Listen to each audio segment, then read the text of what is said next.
Üdvözlök mindenkit, a mostani videó témája a narcisztikusok, akik empatikusnak gondolják magukat. Elmondható, hogy narcisztikusok azok gyakran hiszik azt önmagukról, hogy nagyon empatikusak, annak ellenére, hogy valójában hiányzik belőlük a valódi empátia, az érzelmi empátia.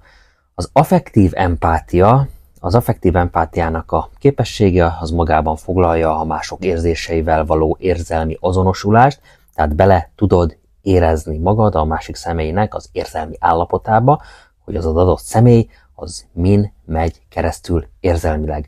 Az empátia az arról szól, tehát, hogy felismerjük valaki másnak a baját, és együttérzéssel reagáljunk rá, nem pedig közömbösséggel, vagy gunnyal, vagy bárhogy máshogy. Mint tudjuk, a narcisztikusok azok általánosságban véve, tehát nem képesek az önreflexióra, nem tudják ők pontosan megérteni, hogyan hat a viselkedésük másokra, vagy felismerni éppen a tetteiknek a motivációit, egy torzított énképpel rendelkeznek, és azt hiszik, hogy bizonyos tulajdonságban, például az empátiában, ők jobbak, mint amilyenek valójában. A rejtett narcisztikusokra kivált kép jellemző, hogy empatának definiálják önmagukat. A nagy lelkűség és az empátia az nem ugyanaz, bár nagyon gyakran összekeverik az emberek ezeket. A narcisztikusok esetében ez az összetévesztés, ez különösen fontos lehet. Ők gyakran mutatnak pénzügyi nagylelkűséget, ha megtehetik, ami azonban nem az empátiának a valódi megnyilvánulása. Ez a nagylelkűség náluk, ez sokszor ilyen tranzakcionális jellegű, ami azt jelenti, hogy a narcisztikusok azok anyagi juttatásokat nyújtanak másoknak, de ennek célja nem a másik ember iránti őszinte együttérzés, tehát nem itt van a lényeg, hanem az elismerésen, vagy valamilyen viszonzásnak az elnyerésén, tehát mindenképpen azért csinálják ezt, mert valamit ezzel ők el akarnak érni, tehát nem puszta jóindulatból, együttérzésből. Az ilyen viselkedésnek az alapja a narcisztikus személyiség struktúra, amelyben az adott személy önértékelés, az önbecsülése az a külső megerősítésekre és a külső visszajelzésekre épül, azért, mert önmagukból nem tudnak semmit kinyerni. Tehát a pénzügyi nagylelkűség révén a narcisztikusok azok azt remélik, hogy elismerést, csodálatot váltanak ki a környezetükből, ami megerősíti az ő törékeny énképüket. Ez a viselkedés náluk azonban nem fakad, mint már elmondtam, valódi érzelmi együttérzésből. Az empátia az ezzel szemben egy mélyebb érzelmi folyamat, amely magában foglalja a másik ember érzéseinek a megértését, átérzését, tehát egy beleérző képesség, az affektív, az érzelmi empátia. Az empátia lényege, hogy a másik ember érzelmi jólétére valóban odafigyelünk, és egy valódi érzelmi kapcsolatot alakítunk ki, tehát nincs mögötte semmiféle más motiváció, nincs mögötte egy önös érdek, hanem teljesen természetesen tesszük mindazt, amit teszünk. A narcisztikusok azonban nem képesek erre az érzelmi, mondjuk úgy, hogy érzelmi mélységre, tehát számukra az emberek azok eszközök a saját céljaik elérésére, legyen az elismerés, legyen hatalom, vagy legyen a kontrollnak a megszerzése, tehát a pénzügyi nagylelkűség is ebbe a mintába illeszkedik. A narcisztikus személyek azok pénzt vagy egyéb anyagi javakat ajánlanak fel, de ennek célja a saját imázsuk és az önértékelésüknek az erősítése. És az ilyen nagylelkűség tőlük az általában feltételekhez kötött, és ha a várt elismerés, vagy a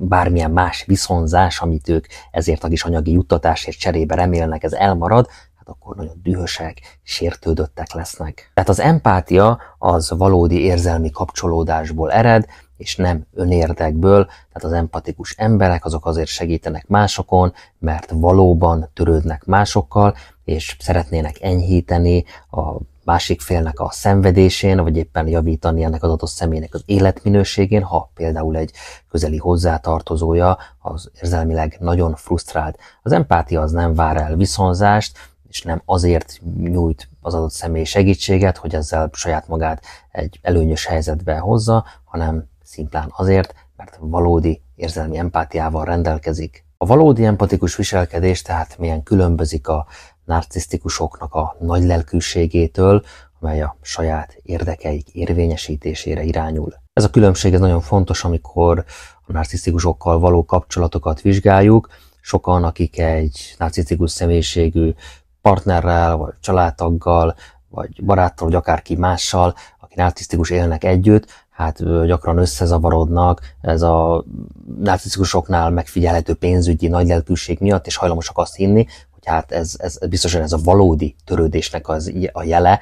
Az ilyen helyzetekben kulcsfontosságú felismerni a nagylelkűség mögötti motivációkat, és megérteni, hogy az empátia és a nagylelkűség közötti különbség az hogyan befolyásolja a kapcsolatoknak a dinamikáját. Aztán sokan összekeverik az önérzetességet és az empátiával, pedig hát ezek az önérzetesség és az empátia, ezek lényegesen különböző fogalmak. Az önérzetesség az arra utal, hogy valaki tisztában van a saját értékeivel, a saját érzéseivel, a saját szükségleteivel, és képes kiállni magáért, valamit megvédeni a saját érdekeit. Az önérzetes ember az ismerője az önmaga belső világának és határainak. Az empátia az ezzel szemben a mások iránt érzékenységet és együttérzést jelenti.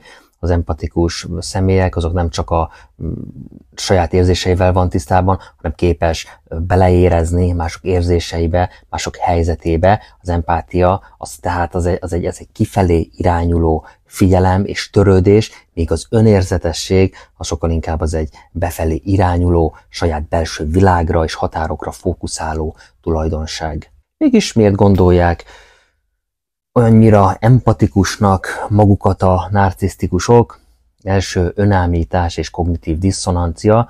Hát a narcisztikusok, mint tudjuk, azok gyakran élnek egyfajta delúziós állapotba, tehát egy önállításba, amely segít nekik fenntartani az önértékelésüknek a magas, látszólagosan ezt a magas szintjét. Az empátia birtoklása az egy pozitív tulajdonság, amelyet a társadalom is nagyon nagyra értékel, és ha a narcisztikusok beismernék, hogy hát ők empátia hiányban szenvednek, ez viszont ellentmondana az önmagukról alkotott, ennek az idealizált énképnek, ami náluk egy kognitív diszonanciát okozna. A kognitív diszonancia az az állapot, amikor egy személy az kettő vagy több ellentmondó hiedelmet, értéket, attitűdöt tart fenn, ami önmagában egy nagyfokú belső feszültséget okoz. Ezt a feszültséget a személy az pedig úgy igyekszik csökkenteni, hogy változhat a hiedelmein, a hozzáállásán, vagy a viselkedésén, a gondolkodásán, hogy azok összhangba kerüljenek egymással. Ezt a diszonanciát úgy oldják fel a narcisztikusok, hogy önmagukat empatikusnak gondolják. 2. A szociális álcázás. Hát a narcisztikusok nagyon ügyesek abban, hogy szociális helyzetekben az elvárt viselkedést mutassák. Ez azt jelenti, hogy képesek megjátszani az empátiát, ha az előnyökkel jár számukra.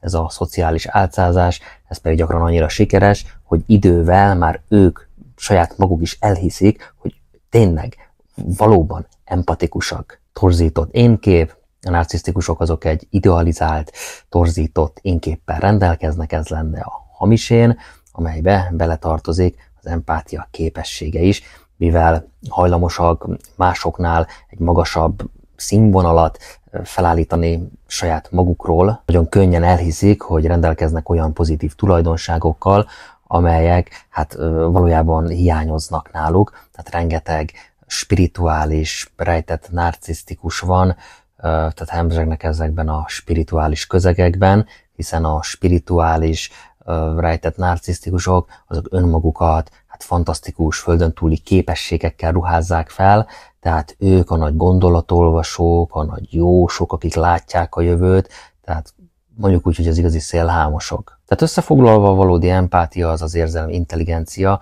egyik alapvető eleme, amely magában foglalja a mások érzéseinek a mély megértését, átérzését. Az empátiának 2 fő típusa létezik.